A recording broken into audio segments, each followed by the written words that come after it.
사도 바울은 제3차 선교 여행을 마치고 이제 예루살렘으로 귀환하게 되었습니다.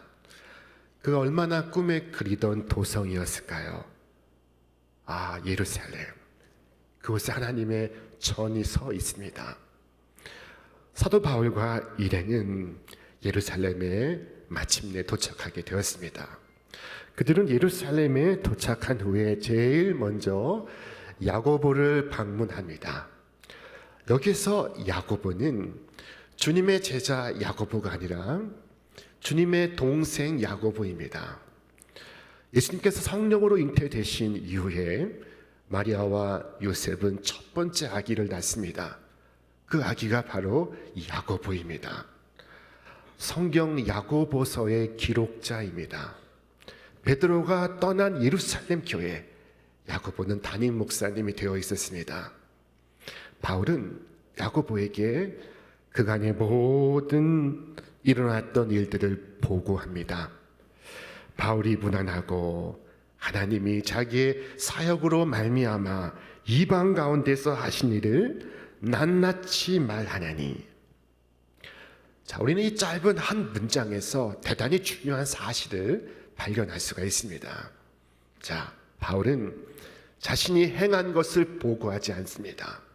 바울은 자신이 어떻게 했는지를 보고하지 않고 있습니다. 바울은 하나님이 행하신 일을 보고하고 있습니다. 하나님께서 어떻게 행하셨으며 어떻게 교회를 세우셨는지를 보고하고 있습니다. 바울의 이 보고 속에 주어는 하나님이십니다. 하나님이 자기의 사역으로 말미암아 이방 가운데서 행하신 일을 그는 낱낱이 말하고 있었습니다. 바울 자신은 하나님의 도구에 불과하며 이를 행하시는 분은 하나님이시라는 사실을 그는 보고하고 있었습니다. 자신이 한 것이 아닙니다. 하나님이 하신 것입니다. 바울은 여러 해 동안 전도 여행을 다녔습니다. 그는 많은 수고를 했습니다. 많은 희생을 했습니다. 때로 죽을 고비를 여러 번 넘겼습니다.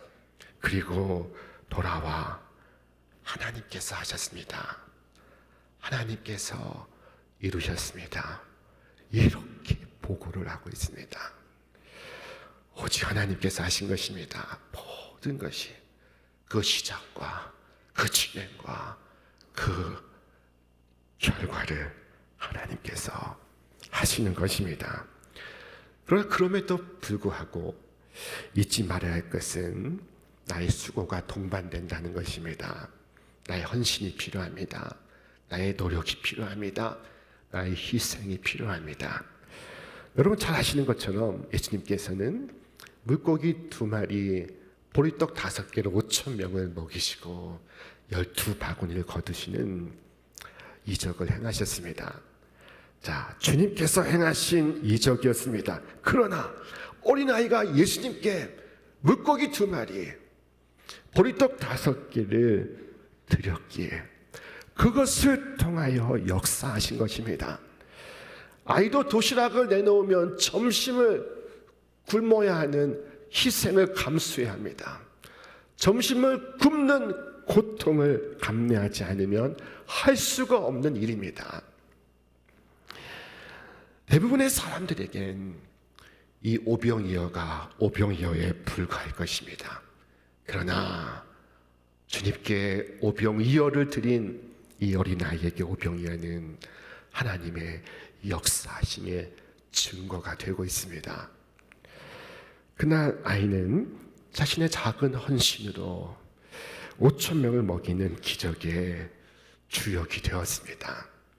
하나님이 이렇게 우리의 봉사를 통해, 우리의 섬김을 통해 당신의 기뻐하시는 뜻을 이루십니다.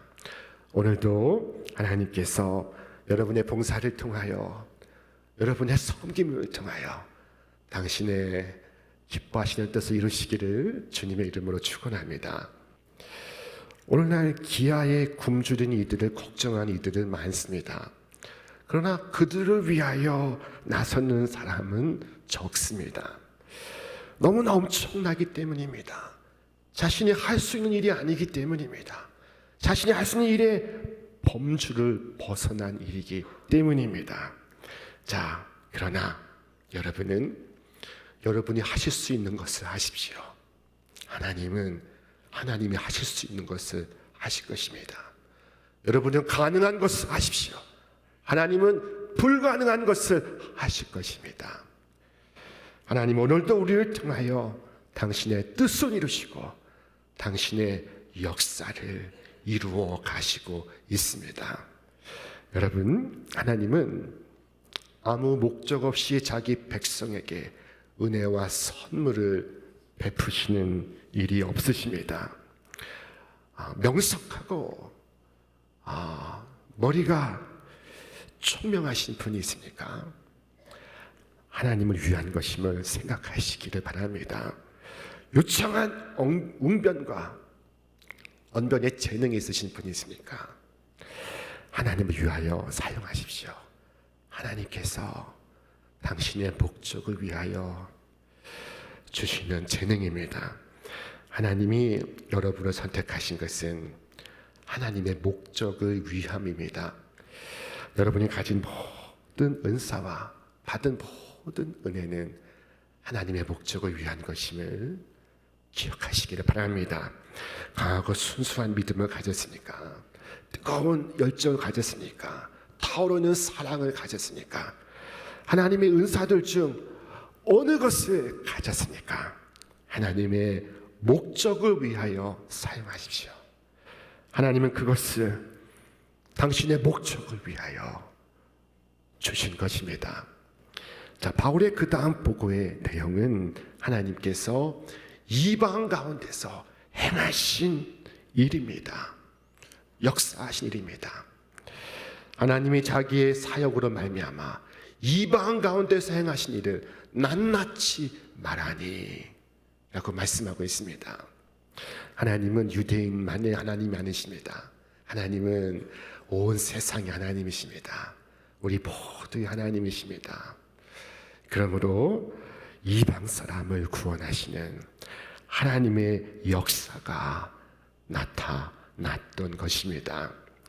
그러나 유대 사람들의 편견으로 볼 때는 이것은 달갑지 않은 소식입니다. 자신들이 믿는 하나님이요, 자신들이 섬기는 주이신데 왜 이방 사람들이 믿어서 이 야단 법석이냐? 왜 이방 사람에게 굳이 다니며 전도를 해야 하느냐? 자, 그러나 이방 사람들이 듣고 하나님께 돌아왔다는 보고를 들을 때 야고보와 예루살렘 교회의 장로들은 하나님께 영광을 돌렸습니다. 여러분, 이 점을 잊지 마시기 바랍니다. 내가 이 안에서 잘 되는 것, 이 안에서 잘 사는 것 중요합니다. 그러나 여러분 마음속에 정말 기쁨이 되는 것은 주를 알지 못하던 이가 주를 믿고 주께로 돌아왔다는 것, 바로 그것입니다. 그것처럼 좋은 일은 없습니다. 죄인들이 회개하는 것은 하늘의 큰 기쁨이 된다고 말씀하셨습니다. 하나님께 큰 기쁨이요, 천사들의 즐거움이 되는 것이라면 우리가 한 사람을 믿음으로 돌아오게 할 때 우리는 중심으로 하나님을 찬송하는 것입니다. 자, 야고보와 장로들은 이 모든 보고를 듣고 하나님께 영광을 돌린 후에 바울에게 한 가지 조언을 합니다. 지금 바울을 둘러싼 오해와 억측이 있습니다. 바울에 대한 거짓 소문이 돌고 있습니다.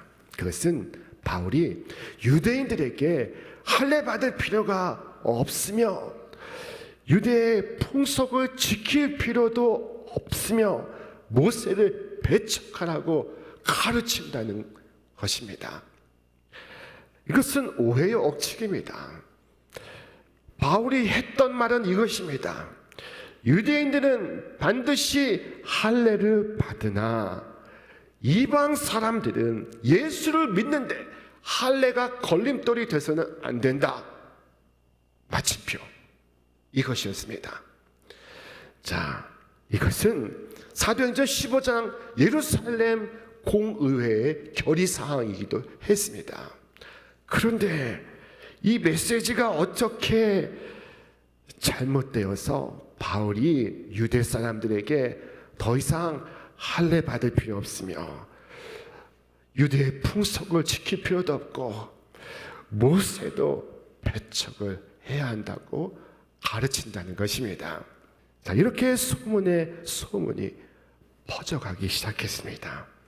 이제 예루살렘의 수많은 사람들이 그것을 다 듣고 있었습니다. 그런데 바울이 예루살렘에 도착한 것입니다. 흥분한 군중들을 어떻게 말릴 수 있겠습니까? 이때 예루살렘 교회의 야고보와 장로들이 내놓은 답은 이것입니다. 우리가 말하는 이대로 하라. 서원한 네 사람이 우리에게 있으니 그들을 데리고 함께 결례를 행하고 그들을 위하여 비용을 내어 머리를 깎게 하라. 그러면 모든 사람이 그대에 대하여 들은 것이 사실이 아니고 그대도 율법을 지켜 행하는 줄로 알리라. 한마디로 바울에게 유대의 결례 규정을 따라서 정결의 예식을 가지라 하는 것입니다. 이 정결 예식은 7일 동안 진행이 되었다고 합니다. 먼저는 속죄의 제사로부터 그 다음 번제로 이어지고 그리고 화목제로 마쳐지게 됩니다. 자, 그러면 사람들이 당신에 대한 오해를 풀 것이고 당신을 율법을 지키는 사람으로 알게 될 것이라는 것입니다. 우리는 바울에 대해서 복음에 대하여 한치의 타협도 없는 사람이라는 것을 잘 알고 있습니다.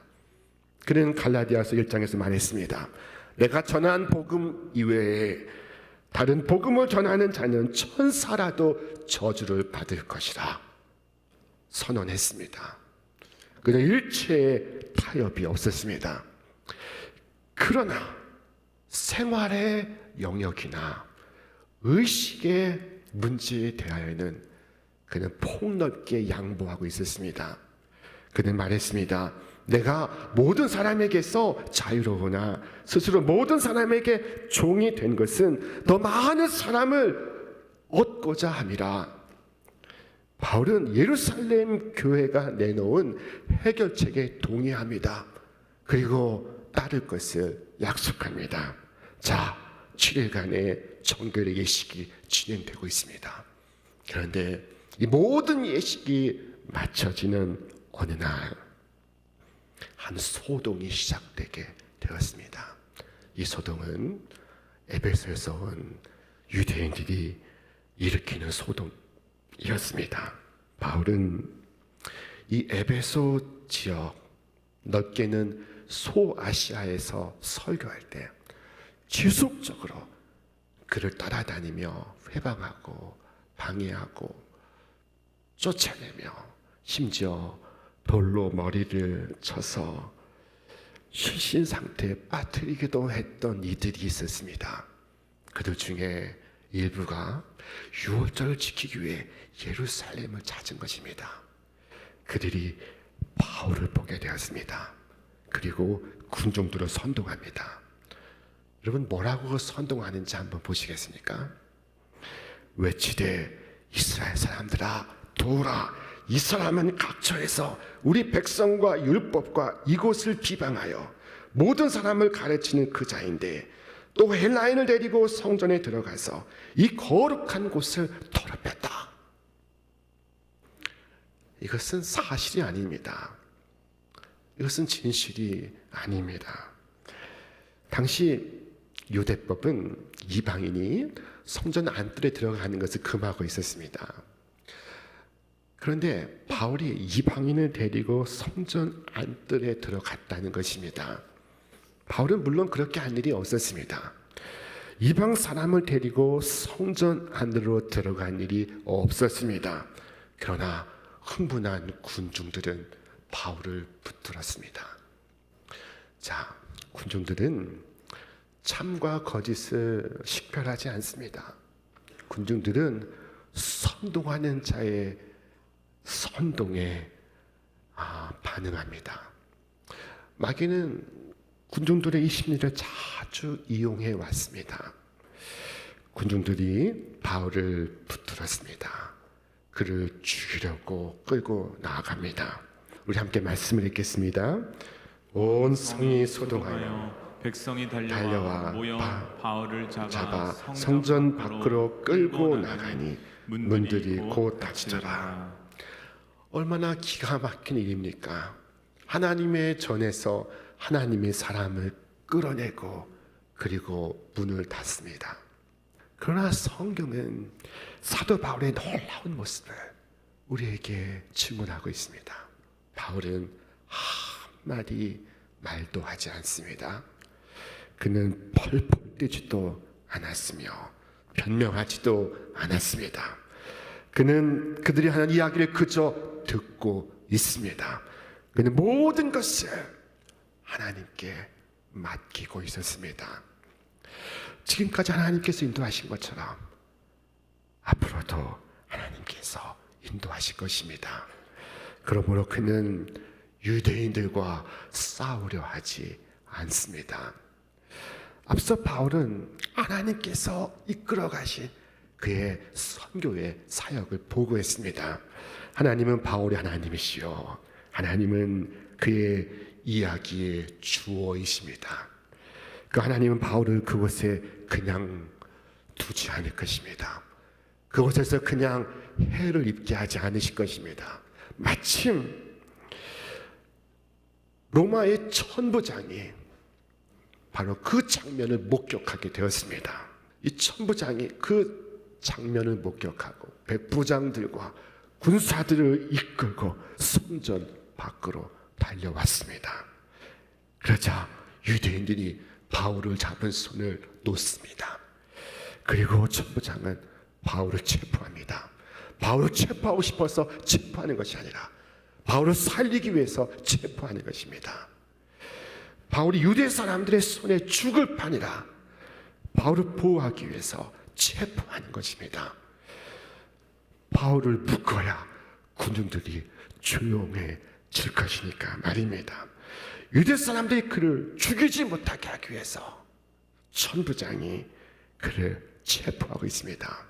그리고 바울을 가장 위험한 장소인 성전 밖에서 가장 안전한 장소인 요새로 이동시킵니다. 자, 누구 덕분이에요? 하나님 덕분입니다. 누가 도구로 사용됐습니까? 천부장이 도구로 사용됐습니다. 우리는 여기에서 바울을 구하시는 하나님의 손길을 볼 수가 있습니다. 지금 이 성을 잃어버린 군중들은 바울을 죽이라고 아우성 치지만 로마 군사들은 바울을 안고 이고 들고 가고 있습니다. 이로써 예언이 성취되고 있습니다. 성령이 말씀하시되 예루살렘에서 유대인들이 이같이 이 띠임자를 결박하여 이방인의 손에 넘겨주리라. 자, 결국 바울은 여기에서부터 이제 로마로 나아가게 될 것입니다. 그가 기도하던 로마로 가게 될 것입니다. 그의 남은 사역이 로마에 있습니다. 그 로마의 황제 앞에 서게 될 것입니다.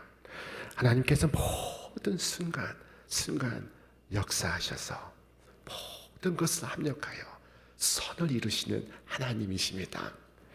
여러분, 최근에 어떤 오해와 곡해를 받으신 적이 있습니까? 어쩌면 그것은 피할 수 없는 일인지 모릅니다. 예수님도 평생 오해받으며 사셨습니다. 바울도 오해 속에 정신적, 육체적 고통을 당하고 있습니다. 자, 오해받았다면 그 오해 속에서 낙심하기가 쉽습니다. 그러나 여러분, 그 오해 속에서도 하나님의 경륜을 바라보며 하나님을 믿음으로 바라보시기 바랍니다. 자, 잠시 오해나 비난은 받을 수 있고 억울한 일을 당하고 어려움을 경험할 수 있습니다. 그러나 하나님께서 당신의 사랑하는 자를 반드시 보호하시며 인도하십니다. 주님께 맡기는 것, 이것이 바로 오늘 우리의 믿음입니다. 하나님의 역사에 자신을 맡기고 하나님의 뜻이 이루어지길 기다리는 것, 이것이 참된 믿음이지 않겠습니까? 내가 아니라 하나님이시라 고백하였던 바울의 고백처럼 하나님께서 나의 삶을, 나의 가정을 이끌어 가시고 있습니다. 오직 주님만 바라고 나아가시기를 바랍니다. 주님만 의지하고 나아가면 주님은 반드시 책임져 주실 것입니다. 살다 보면 이 믿음이 다 사라지고 두려움이 가득 차오를 때가 있습니다. 그래서 혼동에 빠질 때가 있습니다. 자, 순간순간 삶과 죽음이 교차하는 전장터에서 살아갔던 다윗은 우리에게 놀라운 고백을 들려주고 있습니다. 우리 함께 말씀을 읽겠습니다. 여호와여, 내 마음이 교만하지 아니하고 내 눈이 오만하지 아니하며 내가 큰 일과 감당하지 못할 놀라운 일을 하려고 힘쓰지 아니하나이다. 실로 내가 내 영혼으로 고요하고 평온하게 하기를 젖된 아이가 그의 어머니 품에 있음 같게 하였나니 내 영혼이 젖된 아이와 같도다. 이스라엘아, 지금부터 영원까지 여호와를 바랄지어다. 아멘. 여러분, 내가 인생을 살아가는데 필요한 힘의 원천은 내가 축적해 놓은 지식과 경험과 자원에 있지 않고 다른 사람들의 칭찬과 인정에 있지 않으며 오직 하나님을 잠잠히 신뢰하고 의지하는 데 있음을 믿으시기를 바랍니다. 여러분, 하나님의 살아계심과 하나님의 일하심을 믿으십시오. 하나님의 역사 속으로 담대히 나아가십시오. 나의 달려갈 길 다 달려가도록, 나의 호흡이 다 하도록 주님의 십자가를 바라보시길 바랍니다. 이 십자가는 하나님의 언약입니다. 목숨을 걸고 나를 지키신다는 하나님의 약속입니다. 내가 너의 하나님이다. 내가 너와 함께하리라. 주 예수께서 두 팔을 벌려 당신의 언약 속으로 우리를 초대하시고 계십니다. 여러분, 이 언약 가운데 머무시기를 축원합니다. 주님의 언약 안에서 여러분의 오늘의 삶의 이야기가, 여러분의 역사가 주님의 이야기가 되고 주님의 역사가 되기를 주님의 이름으로 축원합니다. 축원합니다.